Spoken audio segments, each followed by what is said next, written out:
மலையை அழிச்சு காட்டை அழிச்சிட்டீங்கன்னா நிலம் நடுக்குற்று நல் இயல்பை இழந்து பாலை எனும் படிமம் கொள்ளும். இன்னைக்கு என்ன ஆயிருது? ஒரு மலை இல்ல, வெட்டி தின்ட்டான்.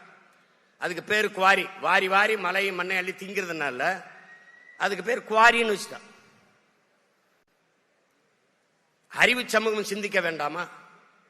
உன்னால் உருவாக்க முடியாத ஒன்றை உனக்கு அளிக்கிற உரிமையை யார் தந்ததுன்னு கேட்கிறான் இயேசு மாஸ்டர். வளங்களை சுரண்டி கொழுப்பதையே வளர்ச்சி என்று கட்டமைத்தவன் யார்? கற்பித்தவன் யார்? காட்டை வெட்டி அழித்தால் நட்டு வைத்து விடலாம், தண்ணீரை உறிஞ்சி வைத்தால் தேக்கி வைத்து விடலாம். ஆனால் மணலையும் மலையையும் யார் உருவாக்குவது? இயற்கையின் அரும்பெரும் கொடை. மழை இல்லாத நிலம் பாலைவனமாகி விடும்ங்கிற அந்த அடிப்படை அறிவில்லாதவர்களுடைய ஆட்சியை கொடுத்து விட்டு அல்லாடி கொண்டிருக்கிறோம்.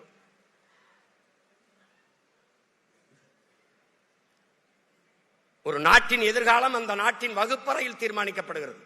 ஒரு நாட்டின் நலன் என்பது அந்த நாட்டின் ஒவ்வொரு வீட்டின் சமையல் அறையில் தீர்மானிக்கப்படுகிறது. ஒரு நாட்டின் வளம் என்பது அந்த நாட்டின் நிலத்தின் வளத்தை பொறுத்து அமைகிறது.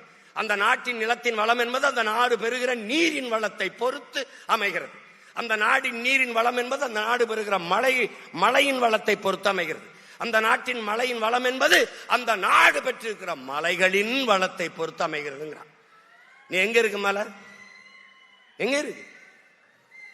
கண் முன்னே உன் நிலம் பாலைவனமாய் கொண்டிருக்கிறது என்பதை தெரியாது நீ தவித்துக் கொண்டிருக்கிறாய். ஒரு அறிவு சமூகம் சிந்திக்கணும். இன்னைக்கு அரசியல் எதுக்கு? படிக்கிற பிள்ளைகளுக்கு எதுக்கு அரசியல்? படிக்கிற பிள்ளைக்கு சினிமா அவசியமா இருக்குதா? படிக்கிற பிள்ளை அரசியல் பேசாம எவன் படிக்கிறது? கற்றவன் தான் மற்றவருக்கு வழிகாட்டணும். வேணாம் வேணாம் நீ விலை நிக்கணும். அன்பு பிள்ளைகளே, அரசியலை விட ஆகச் சிறந்த கல்வி உலகத்திலே ஒண்ணும் கிடையாது. அரசியலை கற்பிக்காது கல்வியே இல்லை.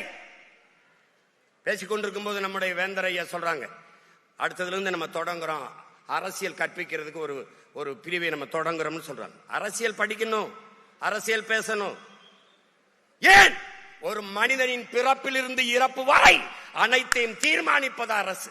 நீ என்ன படிக்கணும், என்ன வேலைக்கு போகணும், அந்த எவ்வளவு சம்பளம், அது எந்த ஊர்ல அந்த பணியை செய்யணும், எல்லாவற்றையும் தீர்மானிப்பது அரசு. பிறப்பு சான்றிதழ் வாங்குவது இறப்பு சான்றிதழ் வாங்குவது வரை அனைத்து முடிவெடுப்பது அரசு.